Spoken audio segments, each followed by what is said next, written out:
అవుతున్నా కూడా వాళ్ళకి ప్రజలిచ్చిన షాక్ నుంచి ఇంకా తేరుకోకుండా 10 నెలలకే వీధి నాటకాలు, డ్రామా ఆర్టిస్టులు, అనేక సినిమా ఆర్టిస్టులు అందరూ కూడా చిన్న సినిమా ఏదైనా తీయాలంటే పవన్ కళ్యాణ్ గారి ఫోటో పెట్టుకుంటే వాళ్ళకి వ్యూస్ ఎక్కువ వస్తాయి, పబ్లిసిటీ ఎక్కువ వస్తున్నారు. వీళ్ళు చేసే డ్రామాకి కూడా పవన్ కళ్యాణ్ గారి ఫోటో పెట్టుకొని, ఒక రాష్ట్ర ముఖ్యమంత్రి గారి ఫోటో పెట్టుకొని, లోకేష్ గారి ఫోటో పెట్టుకొని, ఒక పబ్లిక్ ప్రశాంతంగా వాకింగ్ చేసే సమయంలో ఆ పబ్లిక్ ని డిస్టర్బ్ చేస్తూ, పబ్లిక్ వాకింగ్ చేస్తాడు, ఆ వాకింగ్ కూడా వాళ్ళు వినలేకుండా ఇక్కడ షూటింగ్ జరుగుతాయని చెప్పని నిలబెట్టి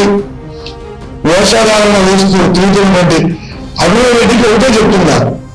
నువ్వు వేషాలు వేసేది రేపు నెల అమ్మవారి జాతర ఉంది, కనీసం ఆ జాతరలో నువ్వు వేషం వేసావంటే కనీసం ఇక నువ్వు చేసిన పాపాలన్నీ కూడా పోయి ఏదైనా అమ్మవారు మిమ్మల్ని కనుగొని చేయాలని అంటున్నామో కానీ ప్రజల్లో మీరు ఎంత ముసుగులు వేసుకొని ఎంత వేషాలు వేసుకున్నా కూడా మిమ్మల్ని పట్టించుకునే నాకు ఎవరు లేదని కూడా మరొకసారి తెలియజేస్తున్నారు.